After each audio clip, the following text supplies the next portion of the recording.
وأن هذا صراطي مستقيما فاتبعوه ولا تتبعوا السبل فتفرق بكم عن سبيله ذلكم وصاكم به لعلكم تتقون.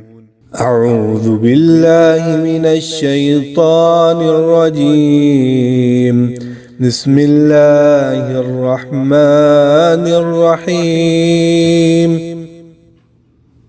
الحمد للہ رب العالمین والصلاة والسلام علی سید المرسلین، اما بعد.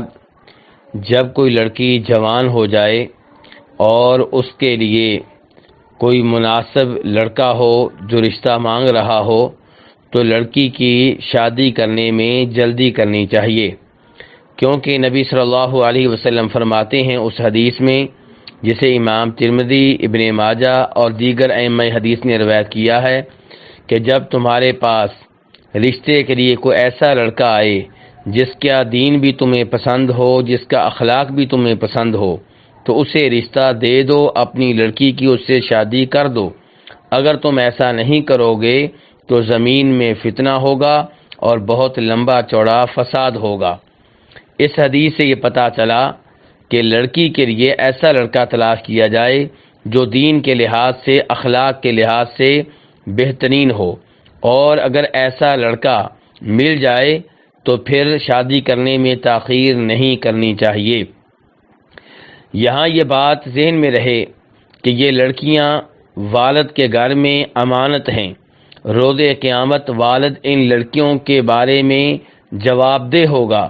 نبی صلی اللہ علیہ وسلم ارشاد فرماتے ہیں اس حدیث میں جسے امام بخاری وغیرہ نے روایت کیا ہے کہ تم میں سے ہر کوئی نگران ہے، ذمہ دار ہے، اور ہر ایک سے ان چیزوں کے بارے میں سوال ہوگا جو اس کی نگرانی میں ہیں۔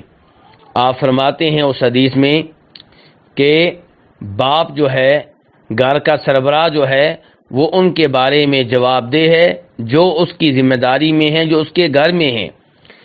تو اس حدیث سے پتہ چلا کہ باپ اپنی بیٹیوں کے بارے میں جواب دہ ہے۔ تو اگر لڑکیوں کی شادی میں تاخیر کی جاتی ہے اور اس وجہ سے وہ کسی فتنے میں، کسی بے حیائی میں، کسی بدکاری میں واقع ہو جاتی ہیں تو اس چیز کا ذمہ دار باپ ہوگا۔ اگر اس نے ان کی شادی کرنے میں کوتاہی کی ہے، سستی کی ہے۔